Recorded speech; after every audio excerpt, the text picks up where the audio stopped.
মনের জানালা খুলে দাও এবার, মনোমিতা তোমার আমার সবার মনেরই কথা বলে, ভালোবাসা জাগায় সবার হৃদয়ে, মনোমিতা তোমার। যিনি এসছেন তিনি কিন্তু একদম অন্য একটা গোত্রের মানুষ। প্রথমবার আমাদের এই মনোমিতাতে ভীষণ ইন্টারেস্টিং একজন এসছেন এবং যার স্টোরিটাও ভীষণ ইন্টারেস্টিং। তো যাবো তার কাছে, তার সাথে আমরা আলাপ করব এবং তার সাথে তো আমাদের রাহুল রয়েছে। তো চলো বন্ধুরা দেখে নি আজকে কে এসছে আর তার ইন্টারেস্টিং স্টোরিটা কি। নমস্কার, আমি তামান্না, এসেছি বাটানগর থেকে। মনোমিতা, দেখছো তুমি কেমন লাগছে সেটা আগে আমাদের মিতাদেরকে এবং আমাদেরকে জানাও। এটা আগে জানাতে হবে।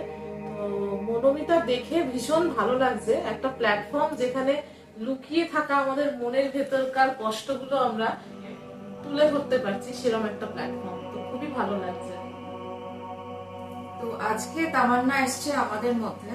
তো তামান্নার সাথে আমি এই জাস্ট গল্প করতে করতে একটু মানে শুনছিলাম, মানে একটু ক্লু দিচ্ছিল। আমি বললাম একটু তুমি বলো কি। তো খুব সাংঘাতিক একটা স্টোরি এবং যেটা খুব মানে মনকে ছুঁয়ে যায়, বা মনকে ছুঁয়ে যায় বলবো না, যে আমাদের এখানে অনেকেই এসছেন যাদের স্টোরি মনকে সত্যি ছুঁয়ে যায়, কিন্তু বেশ ওর যে স্টোরিটা একটু কাঁপিয়ে দেওয়ার মতো স্টোরি। তো বন্ধুরা চলো আমরা শুনি তামান্নার গল্প। প্রত্যেকটা গল্পের পিছনে কিছু না কিছু রহস্য থাকেই। আমার জীবনের গল্পতেও সেরকমই কিছু রহস্য আছে। কিছু মানুষ জানেন, কিছু মানুষ জানেন না। আজকে মৌনমিতার প্ল্যাটফর্ম থেকে হয়তো আমি, যারা জানেন না, যারা তামান্নাকে দেখে এসছেন, চিনে এসছেন অন্যভাবে আমার কাজের মাধ্যমে, তারা আজকে সুযোগ পাবে আমার সেই রহস্যটা জানার। এটা আমার কাছেও বড় প্রাপ্তি। মনোমিতা প্ল্যাটফর্মটাই এমন, ধরো তোমাদেরকে আর মানে যারা আসছেন আমাদের মিতারা বা পার্টিসিপেন্টরা, পৃথিবীর লোক কিন্তু জানেন একভাবে, কিন্তু মনোমিতাতে আসার পর তাদের আরেকটা দিক উদ্ঘাটন হচ্ছে আমাদের এই প্ল্যাটফর্ম থেকে। এবং আমাদের মিতারা বা তাদের যারা চেনা পরিচিতির মধ্যে রয়েছেন, গণ্ডির মধ্যে রয়েছেন, তারাও কিন্তু সেই নতুন মানুষটা সম্পর্কে জানছেন এবং সেই মানুষটার একটা নতুন দিক আবিষ্কার করতে পারছেন। তো সেই রকমই তামান্নার একটা নতুন দিক আজকে আমরা জানবো। আশা করি এই আমার এই এপিসোডটা যারা দেখবে তাদের মধ্যে থেকে আমার এক্সপেকটেশন 90% লোক তামান্নাকে চেনে। তো যে তামান্নাকে আপনারা এতদিন ধরে চিনে এসছেন, আজকে আপনারা এই তামান্নার অ্যাকচুয়াল কি বলবো ইন্ট্রোডাকশনটা হয়তো জানবেন। তো এট প্রেজেন্ট আমি একজন খুব প্রাউড ফিল করি যেটাতে, সেটা দিয়ে শুরু করছি। এট প্রেজেন্ট আমি একজন ফাউন্ডার অফ এনজিওর নাম হচ্ছে মহেশতলা দা হোপ ফাউন্ডেশন। মহেশতলা বাসীর জন্য আমার কাজ করা। কেন মহেশতলার জন্যই কাজ করছি? মহেশতলার জন্ম জায়গা আমার নয়, কিন্তু মানে চোখ খোলা থেকেই মহেশতলাকেই চিনেছি এবং আমার বাপের বাড়ি, শ্বশুর বাড়ি সবটাই মহেশতলায়। মহেশতলার সাথে একটা আলাদা রকম একটা ভালোবাসা জড়িয়ে আছে, তাই মহেশতলাকে কেন্দ্র করেই কাজ করছি। এবার প্রত্যেকটা এনজিওর এক একটা নিজস্ব নির্দিষ্ট মানে আইডিওলজি থাকে যে কিভাবে কাজ করবে। কেউ স্ট্রিট চাইল্ডদের নিয়ে করে, কেউ অনাথ বাচ্চাদের নিয়ে করে, কেউ বৃদ্ধাদের নিয়ে করে। আমি বেসিক্যালি ওমেন এম্পাওয়ারমেন্টকে কেন্দ্র করে কাজটা করি। নারী ক্ষমতায়ন হচ্ছে আমাদের আইডিওলজি মহেশতলা দা হোপ ফাউন্ডেশন, যেটা নিয়ে আমাদের নানা ধরনের অ্যাক্টিভিটিস আমরা প্রত্যেক মাসে করে যাচ্ছি।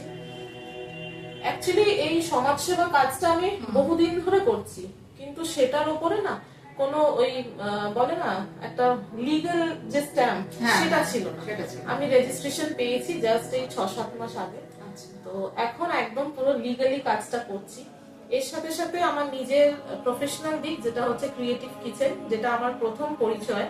ক্রিয়েটিভ কিচেন আমার হোম ডেলিভারি বিজনেস, সেখান থেকে শুরু। ফুড রিলেটেড কাজকর্ম আমার ক্রিয়েটিভ কিচেন থেকে হয়, এবং এটা বাদে ক্রিয়েটিভ সলিউশন ইভেন্ট ম্যানেজমেন্ট হচ্ছে আমার একটা প্রফেশনাল দিক, যেখান থেকে আমি ইভেন্ট ম্যানেজমেন্টের বিভিন্ন কাজকর্ম করে থাকি। এবার মেন গল্পটা যেটা, সেটা হচ্ছে যে আমার এই এনজিও কেন আমি ওমেন এম্পাওয়ারমেন্ট নিয়ে কাজ করছি। সেটা হলো যে আমি নিজে খুব ফিল করেছি যে ওমেন এখন অনেক কিছু হয়ে গেছে, মেয়েদের মানে ইন্ডিপেন্ডেন্ট হওয়া, এটার উপরে অনেকে কাজ করছে, অনেক কিছু হচ্ছে। স্টিল আমি নিজে একজন ভীষণ সাফারার, আমি নিজে খুব ভুক্তভোগী একদম জন্ম থেকে। কারণটা একটাই ছিল যে কেন আমি কন্যা সন্তান হয়ে জন্মালাম, এই অধিকারটা আমাকে কে দিয়েছে। কিন্তু মানুষ এটা বুঝতে পারে না যে মহিলা ছাড়া এই সমাজ চলবার নয়, মানে মহিলারাই হচ্ছে মেন সোর্স যারা এই সমাজটাকে টেনে নিয়ে যেতে পারে।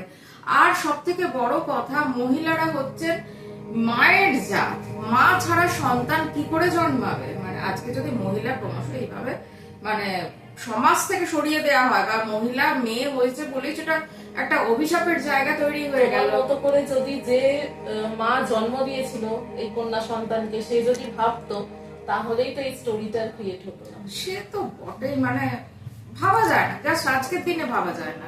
এই আমার গল্পটা আলাদা, যেটা আমরা বইতে পড়ে এসেছি যে মেয়ে হলে এই করে ওই করে সেই করে। আমারটা অ্যাকচুয়ালি সেটা নয়।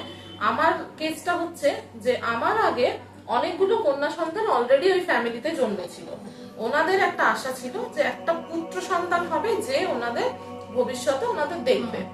তো সেটার আশায় আশায় প্রায়, আমি এক্সাক্ট নাম্বারও তোমায় বলতে পারছি না, অ্যাজ এক্সপেক্টেড যতটা আমার জানা, আমি বোধহয় 9 নম্বরে।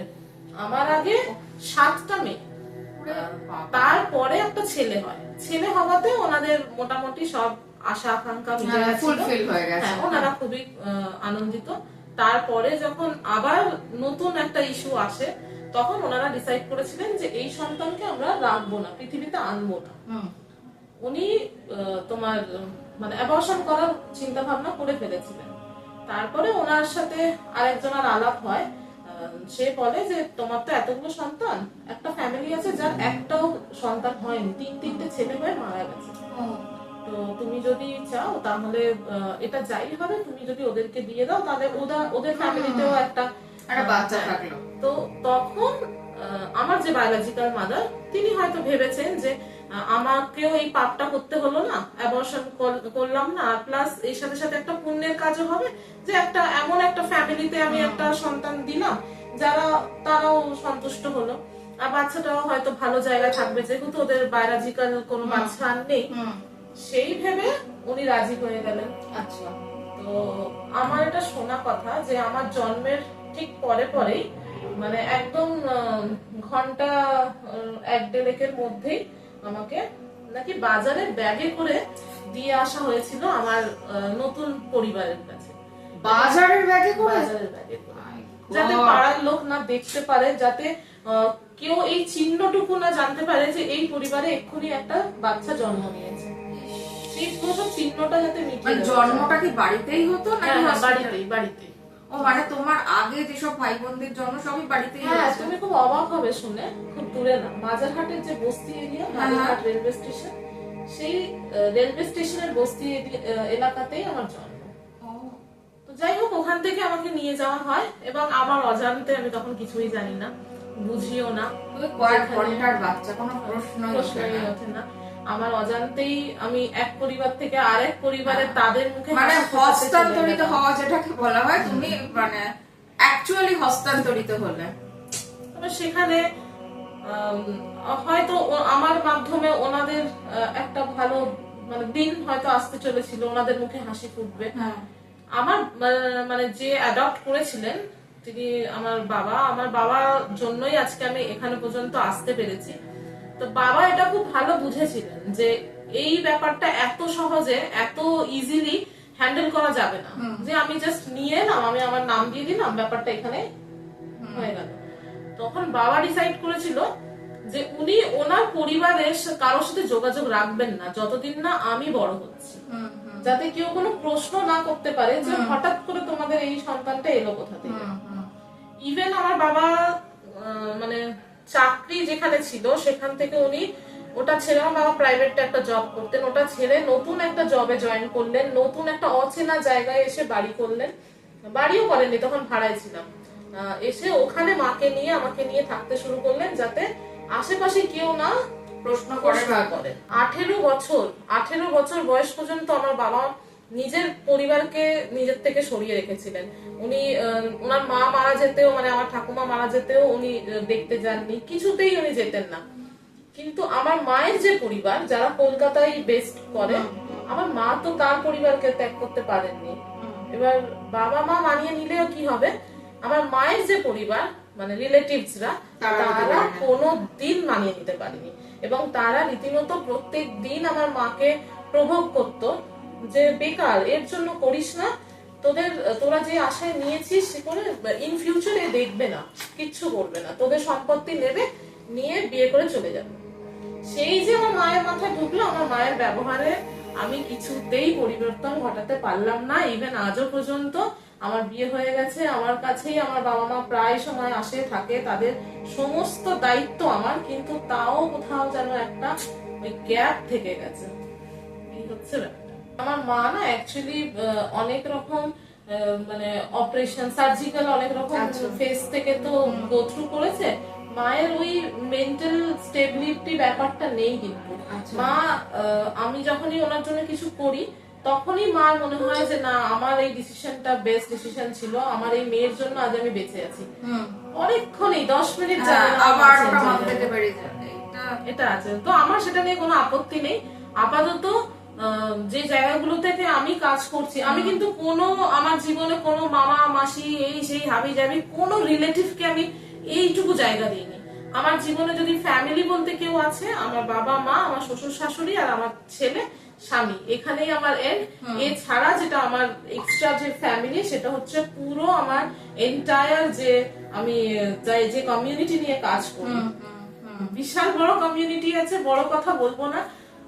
একদিন আসো তোমরাও সবাই, নিশ্চয়ই আসো। আমাদের হোপ ফাউন্ডেশনের পুরো ফ্যামিলি নিয়ে ওটাই আমার পৃথিবী। এবং আমরা যে সমাজসেবামূলক কাজগুলো করছি, আমরা স্ট্রিট চাইল্ডদেরকে সেলফ ডিফেন্স শেখানোর চেষ্টা করছি ফ্রি অফ কস্ট, যাতে সব থেকে বেশি ওদেরই নিরাপত্তার দরকার, ওদেরই ইয়ে দরকার, যে নিজেকে যেন ওরা ডিফেন্স করতে পারে। কারণ প্রত্যেকটা জায়গা যেহেতু রাস্তায় পড়ে থাকে, ওরা অন্য লেভেলে সাফার করে, আমরা সেই খবরগুলো পাই না।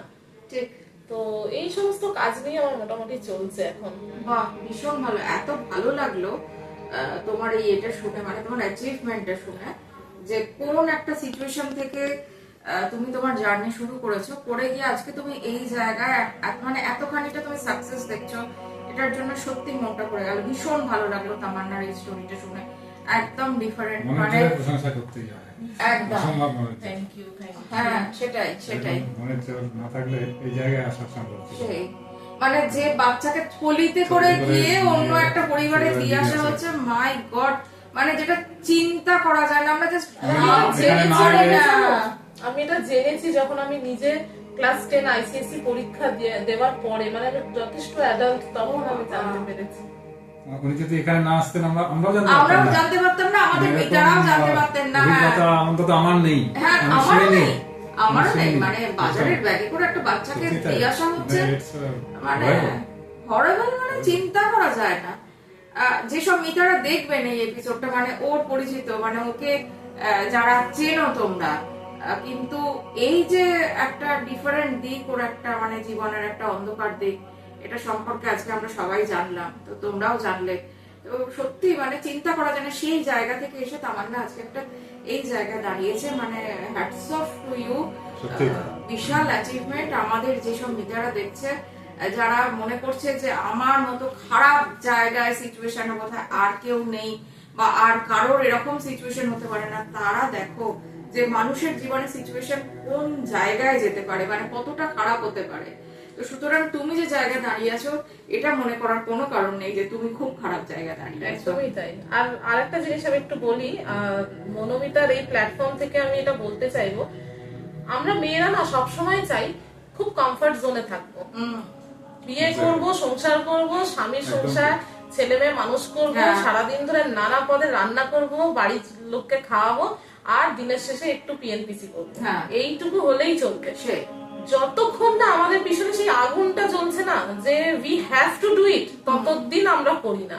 তো যারা যারা মনে করছো যে তোমরা খুব খারাপ পরিস্থিতিতে আছো, তোমরা এটা ভেবে নাও যে এই খারাপ পরিস্থিতিটাই তোমাদের একটা ভালো জায়গায় নিয়ে যেতে চলেছে।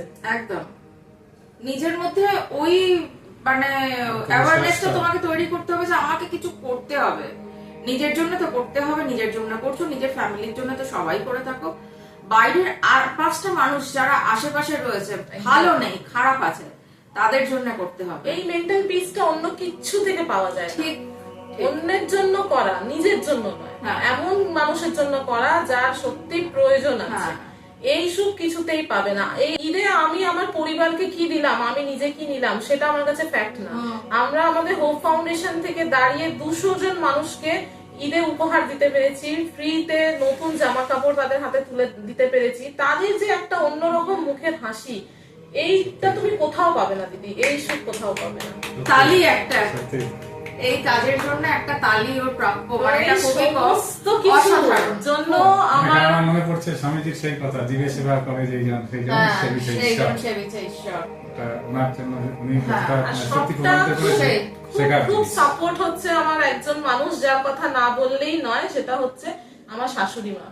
আচ্ছা। আমার এই এত বড় একটা স্টোরিতে এত সাফারিংস, এত কষ্ট, এত কান্না, সবকিছুতে মা শব্দের আসল মানে আমাকে বুঝিয়ে দিয়েছে আমার শাশুড়ি। শাশুড়ি। আমার জীবনে যদি উনি না আসতেন, আমি মা শব্দের মানেটা না না, এটা এটা অন্যরকম এটা ছিল। উপরওয়ালা তোমাকে পাইয়ে দিয়েছেন। তোমার জীবনে যে মার যে ঘাটতি ছিল বা তোমার ভেতর হয়তো একটা মানে তোমার ছিল। অজান্তেই একটা চাহিদা ছিল যে মায়ের ভালোবাসা, মায়ের আমার কাছে ভালোবাসা, খুব সেটা definition উনি টা পাইয়ে খুব ভুল দিয়েছেন। ছিল। মায়ের যে ডেফিনেশন সেটা খুব খারাপ ছিল আমার কাছে। তো এই জন্য শ্রীমদ ভগবত গীতায় শ্রীকৃষ্ণ বলেছেন যে তুমি কর্ম করে যাও, কর্মফলের আশা করো না। তো এইটা কিন্তু ওনার জীবনে একদম সত্যি বলে প্রমাণিত হয়েছে। উনি মাত্র বললেন যে ওনার শাশুড়ি মা মানে এসে মানে শাশুড়ি মা মানে বিয়ের পরে শাশুড়ি মা অত্যন্ত ভালো, এবং উনি মায়ের যে মর্ম, মায়ের যে ভালোবাসা, সেইটা কিন্তু উনি অনুধাবন করেছেন এই বিয়ের পরে শাশুড়ি মার কাছ থেকে। তো উনি মানে প্রথম জীবনে কি হয়েছে আপনারা সবাই শুনলেন। তো সেটা তো সেই স্ট্রাগলটা করে উনি নিজেকে ঠিক রেখে সঠিক পথে সঠিক বিচার চিন্তা ভাবনা করে এগিয়ে গেছেন, এবং আমি মনে করি যে এইটারই সুফল উনি এই যে মায়ের যে কমি, মায়ের যে একটা কমতি ছিল ওনার জীবনে, সেটা কিন্তু উনি পূর্ণভাবে শাশুড়ি মার কাছ থেকে পেয়েছেন। এটা কিন্তু খুব কম পাওয়া যায়, এটা কিন্তু খুব রেয়ার বলবো, এটা সহজে পাওয়া যায় না। একটা প্রশ্ন আছে আমার রাহুলের কাছে, আমি একটু ইন্টারাপ্ট করলাম। সেটা না, হচ্ছে নিশ্চয়ই। এই যে ও এত কিছু হারানোর পরও, মানে এত স্ট্রাগলের পরও ওর ভেতরে একটা উইল পাওয়ার যে আমাকে করতে হবে, মানে আমাকে দাঁড়াতে হবে, এইটা মানুষের কোন জায়গা, কোন গ্রহ ভালো থাকলে এই খুব জিনিসটা ভালো আসে? কোশ্চেন। এটা মেইনলি আমাদের পরাক্রম বা আমাদের যে উইল পাওয়ার, সেটা মঙ্গল গ্রহ প্রদান করে। মঙ্গল গ্রহকে বলা হয় দেবতাদের সেনাপতি। তো সেনাপতি মানে হচ্ছে যে চিফ অফ দ্য আর্মি। তো তাকে তো স্ট্রং হতেই হবে এবং প্রচন্ড তার মেন্টাল পাওয়ার, ফিজিক্যাল পাওয়ার থাকতেই হবে। তো মঙ্গল ওনার ছকে যদি ওনার ছক করা যায়, দেখা যাবে যে মঙ্গল অত্যন্ত পাওয়ারফুল, এবং সেই সঙ্গে অন্যান্য প্ল্যানেটারি পজিশন শুক্র, বৃহস্পতি এগুলো নিশ্চয়ই ভালো আছেন, কারণ বৃহস্পতি খুব ভালো থাকার কথা, ভালো আছেও, কারণ বৃহস্পতি থেকে মেয়েদের ক্ষেত্রে স্বামী বা প্রভু বলা হয়। তো স্বামী আগেকার দিনের কনসেপ্টে প্রভু, যদিও এখনকার দিনে একটু সেরকম মতটা নয় আর কি। একদমই না, একদম সমান সমান। তো যাই হোক, তবু বৃহস্পতি আমি বলবো ওনার ছকে ভালো আছে, সেজন্য কিন্তু ওনার শ্বশুর বাড়িটা ভালো হয়েছে। এবং হ্যাঁ, এই ছোটবেলায় যে এত স্ট্রাগল, ওনার ছকটা যদি বিশ্লেষণ করা যায়, দেখা যাবে যে ওনার ভাগ্যস্থান এবং চন্দ্র খুব ডিস্টার্ব আছে। চন্দ্র যদি ডিস্টার্ব থাকে, তাহলে তার ছোটবেলায় পুষ্টির অভাব হবে। অর্থাৎ সে ঠিক মতো যদি মানে ভালো ফ্যামিলিতেও জন্মায়, তাহলেও আমি আমার নিজস্ব অভিজ্ঞতা দেখেছি যে চন্দ্র যদি খারাপ থাকে, সে তার এমন কিছু একটা প্রবলেম হলো যে সে খায় না। কোনো বাচ্চা দেখবেন, অনেক বাচ্চা খায় না, কিছুতেই জোর করে, যতই জোর করুন মানে কিছুতেই খাওয়ানো যায় না। তো দ্যাট ইজ চন্দ্র কিন্তু তার দুর্বল আছে। চন্দ্র দুর্বল থাকলে পুষ্টির অভাব থাকে ছোটবেলায়। তো আমি ওনার কাছ থেকে যা শুনলাম, ওই সেম স্টোরি, পুষ্টির অভাব এবং যা যা উনি যে পরিবেশগত যা ঝঞ্ঝাট ঝামেলার মধ্যে দিয়ে গেছেন, তাদের খুব স্বাভাবিক। তো যাই হোক, এরপরে রবিও ওনার আমি বলবো যে যথেষ্ট ভালো, কারণ রবির সাহায্য ছাড়া কিন্তু মানুষের যশ ভাগ্য বা একটা পজিশনে পৌঁছানো, অর্থাৎ অন্যের থেকে সমীহ আদায় করা বা অন্যেরা সমীহ করবে, কখন সমীহ করবে না যখন রবি আমার স্ট্রং থাকবে। সেই সঙ্গে অন্যান্য গ্রহদের পজিশনে ভালো থাকতে হবে, কিন্তু রবি কিন্তু যশ বৃদ্ধি করে, যশের কারক। তো ওনার ওইটি রবি ভালো আছে। তো সব মিলিয়ে মিশে আমি বলবো যে আগামী দিনে উনি এভাবেই আরো অনেক বেশি কাজ করুন, এবং ওনার যেটা মানে শুক্র ভেনাস অবশ্যই ভালো আছে। ভেনাস ভালো বলেই কিন্তু উনি ওনার ফুড বিজনেস, তারপরে ওনার যেটা ইভেন্ট ম্যানেজমেন্ট, এগুলো হচ্ছে ভেনাসের আন্ডারে। তো ভেনাসের কিছু যদি উনি প্রতিকার করেন, শুক্রের প্রতিকার যদি করেন, একটি ডায়মন্ড করেন বা হোয়াটএভার, অনেক সময় কিছু দান ঠানও করা যেতে পারে। কোনো রঙিন সিল্কের কোনো বস্ত্র যদি আপনি মাঝে মধ্যে কোনো একজন নিডি কাউকে দান করেন, সিল্ক বা পশম এরকম কিছু, তাহলে কিন্তু যেটা আপনাদের সঙ্গে হয়তো রিলেটেড, যেহেতু আপনার এনজিও রয়েছে, তো ওই ধরনের কিছু জিনিস আপনি দান করবেন, তাতে আপনার যেমন নিজের ভালো হবে, আপনি আরো স্ট্রং হবেন। আপনি স্ট্রং হলে পরে অন্যদের স্ট্রং হবে, যেটা আপনার জীবনের মতো বা সব দিকটা ভালো যাচ্ছে, কারণ আমি যত দান করবো আমার তত কিন্তু আপনার দিকেই ঘুরে আসবে। এক কণা দিলে পরে কালেক্ট করতে পারলাম। এক কণা দিলে আপনি 100 কণা ফেরত পাবেন। এটা হচ্ছে। আর শুধু হচ্ছে দানটা মানে যদি আপনার একটু গ্রহগত পজিশন গুলো দেখে নিয়ে দান করা যায়, তাহলে তো একেবারে সময় নেই। আজকে একটা কিন্তু অসাধারণ এপিসোড করলাম তামান্নার সাথে, মনটা তো পড়ে গেল।